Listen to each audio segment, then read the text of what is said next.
Hello, I'm the Nostalgia Critic. I remember it so you don't have to. Well, guys, this is it. The big one.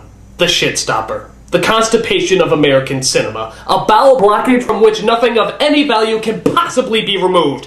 What is said to be one of the worst films of all time. I am, of course, talking about the indescribable terror that is Joel Schumacher's Batman and Robin.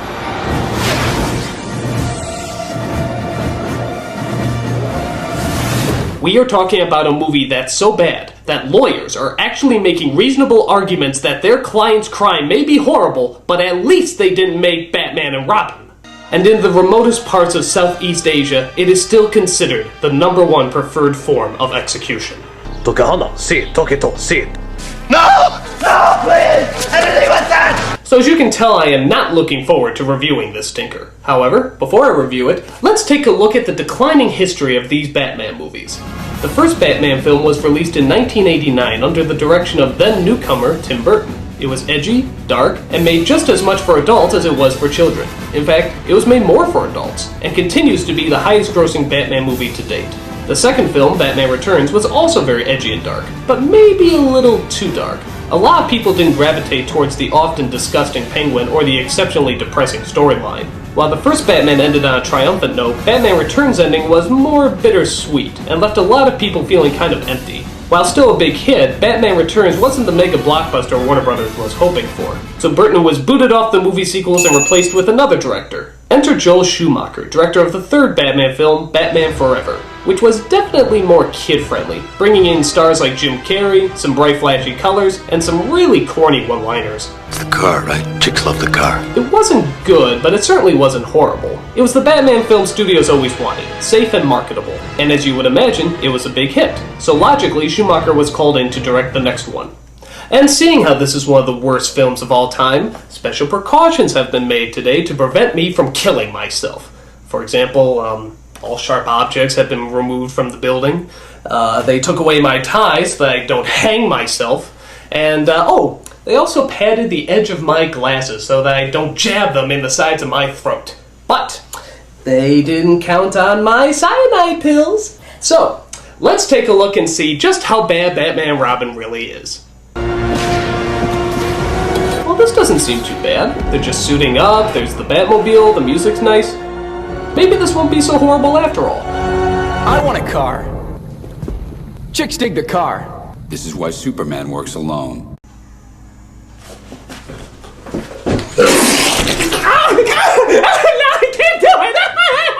So yeah, if you're not a fan of one-liners, don't worry, there's only 167 billion more of them. You lie! So the story centers around our main heroes Batman, played by George Clooney, and Robin, played by Chris O'Donnell, as they plan to stop the evil Mr. Freeze from, you guessed it, taking over the world. Of course! It opens with Freeze, played by Arnold Schwarzenegger, robbing the Gotham Museum. So our heroes suit up for battle for the opening fight scene. And yes, those costumes come complete, with bat nipples and bat asses. Alright, y'all know what's coming. The ambiguously gay duo. Now that we got that joke out of the way, let's continue. Mr. Freeze is stealing a diamond that apparently powers his Sub-Zero suit. Apart from that, his only goal seems to be making jokes about a subject matter that unfortunately lends itself to a lot of insufferable puns. And I'll give you 4 guesses as to what that subject matter is. A. Celebrity gossip. B. Political satire. C. Family dilemmas. Or D. Ice! Iceman cometh. Kick some ice. Can you be cold? Chill. Freeze well. Cool party. Stay cool. If your answer was D, no fucking shit! Thanks for playing. So Batman comes busting in along with his sidekick Robin on his motorcycle. As the fight scene rages, we get an onslaught of lame lines and over-the-top stunts. Nice catch. You break it, you buy it. In fact, you may notice a similarity to another familiar style. Can't quite put your finger on it? Maybe this'll help.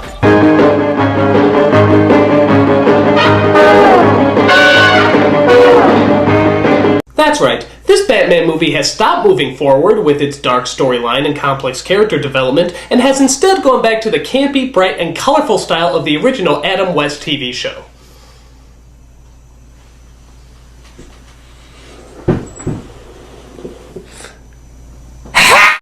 So So as the fight scene continues, we see Batman and Robin literally skate across the icy floor playing hockey with a valuable hunk of diamond. Do I even have to make fun of this? Meanwhile, Freeze manages to hook up a rocket that'll launch him into space. What killed the dinosaurs? Gee, is it something having to do with ice? The Ice Age! Batman works his way up the rocket where the villain freezes him to the wall. Freeze, you're mad. Yes, listen to the sane man in the Batsuit. I think not. Robin comes to rescue him as they surf their way down to the ground off the doors of the rocket. The only thing that would make this scene lamer is if Robin actually shouted Cowabunga. Cowabunga! As if this scene couldn't possibly be any longer, Batman and Robin chase Freeze into another building, where Robin gets frozen by the ray gun. Stay cool, bird boy. God, how much longer is this movie? 10 minutes? We're only 10 minutes in! Oh, this film is gonna be the end of me. Show some mercy. Alright, so after Freeze gets the diamond back, Batman stays behind to thaw out Bad Boy. Your emotions make you weak. That's why this day's mine. I'll kill you next time. Why not kill him now? I wish I knew. As you can tell, Schwarzenegger is easily by far the worst actor in this movie. I've got some wild oats to sow. Until this person came along. And you are? Poison ivy. Ah yes, Poison Ivy, the woman who started off as a nerdy environmental scientist who works in the most cliched of evil laboratories. Seriously, this place is so cliched, all you need is a strike of lightning on the building. She's shocked to find out that her boss is turning people into Mexican wrestlers to auction off to power-hungry dictators. Finding out that his diabolical plan is revealed, her boss takes it well. I'm afraid you'll have to die. From all the toxins and chemicals arises a flowery femme fatale known as Poison Ivy, who kills people by giving them venom-filled smooches. Talk about the kiss of death! Why are all the gorgeous ones homicidal maniacs? By using her love of deadly plants, Poison Ivy's diabolical goal is to, you guessed it, take over the world. Of course! Meanwhile, back at Wayne Manor, Bruce Wayne and Dick Grayson get a visit from an unlikely visitor. Alfred's niece, Barbara, come all the way from Britain. The new computer sciences division. I'm sorry, I just can't understand you under that incredibly thick British accent.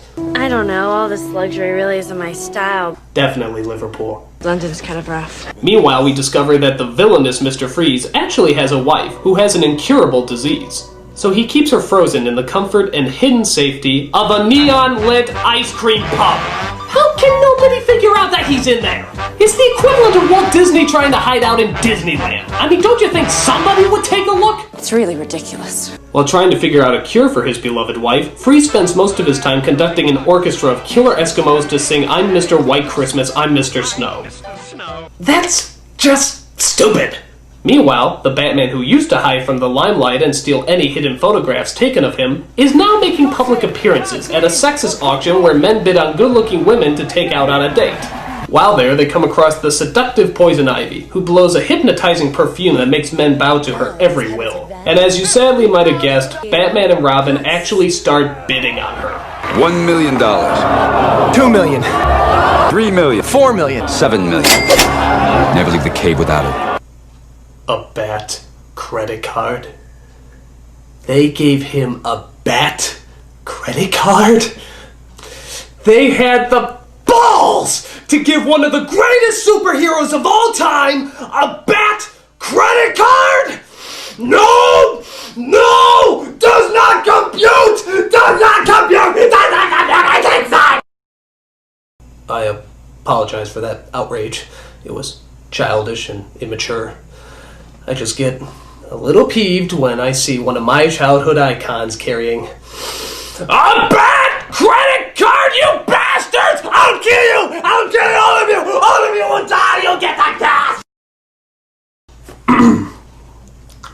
Rape my childhood, will you? You'll all die! You will all die! Okay. I'm fine, I'm cool, I'm fine. So, after Batman uses the you-know-what, Mr. Freeze busts in and ruins the party. But through an exciting chase, Batman catches Mr. Freeze, doing God knows what to him under that cape, and places him in Arkham Asylum. But Robin is angry because he wanted to get Mr. Freeze. Could have made that jump. Sometimes counting on someone else is the only way you win. In fact, most of Robin's dialogue is just bitching and moaning. She loves me and not you. This is no partnership. I want a Robin signal in the sky. It's Batman and Robin, not Robin and Batman. You could pretty much just replace his dialogue with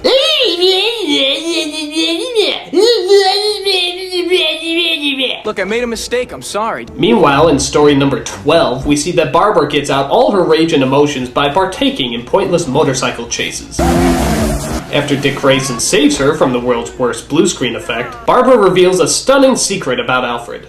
How he's hiding the pain all the time. Alfred's sick. Oh, Alfred is sick? Alfred is sick? I mean, do we really have to concern ourselves with the butler in this movie? I mean, come on, how sick could he possibly be? He's dying. Awkward. So Bruce and Dick decide to give him a leave of absence due to reasons of dying. Here, Bruce and Alfred have a very heartfelt talk. He also reveals his personal appreciation for Alfred, but maybe a little too much. I love you, old man. I love you. The ambiguously gay duo. Get some real issues with women, you know that? Meanwhile, Poison Ivy breaks Freeze out of prison and steals his Sub-Zero suit. By the way, the Riddler suit here is kinda clever. But Freeze needs his diamonds from his headquarters to keep his suit active. I'll help you grab your rocks. Ha ha ha ha. Ivy agrees to pick them up while also pulling the plug on Frieza's wife, leaving her to die. I wish I was in that jar. You can say that again. The Caped Crusaders try to stop her, but are turned against one another because of their lust for Ivy. She wants to kill you, Dick. You watch your language. Ivy escapes and leaves Batman and Robin to fight over her. What happened? How'd they get away? How dare you didn't stop them! It's not like this is a job for the police! How dare you didn't stop them! As Ivy returns, she tells Freeze that Batman killed his wife. So Freeze vows to take vengeance on society. Sheesh, all that's missing is for Freeze to shout out first Gotham, then the world. First Gotham, and then the world!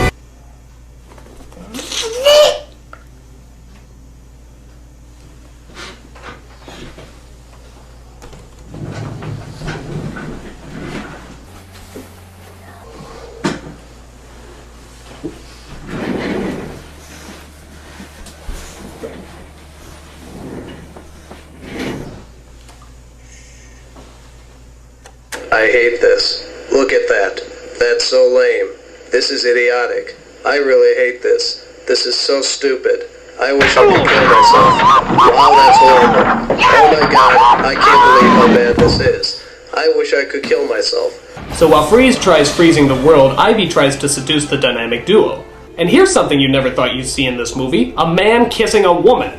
No, Robin, no, you're just confused! But rubber lips sink ships as Batman and Robin put their feud behind them and are ready to kick some green thumbs. Meanwhile, Barbara finds out what anyone with a brain cell could, that Bruce and Dick are Batman and Robin. And you gotta love her expression when she finds it out. She finds the Batcave where a virtual reality Alfred, I know, just go with it, tells her that he knew she would find out who they were, discover the Batcave, and has even prepared a batsuit for her to go out and fight crime. Oh, well, of course. So Barbara helps her colleagues by becoming the fearsome Batgirl, the only character in this movie who should have bat nipples, but doesn't seem to have them. I never thought a catfight between Uma Thurman and Alicia Silverstone could be so boring. So she defeats Poison Ivy by knocking her into her own man-eating plant. I think the only thing missing here is for Poison Ivy to shout out curses. Go ahead, say it. I dare you. I double dare you, motherfucker! You know you want to. You know you want to do every cliche in the book. Go ahead, say it! Say it! Say it! Curses! God damn this movie! It did it! It finally did it! Batman has driven me batshit crazy!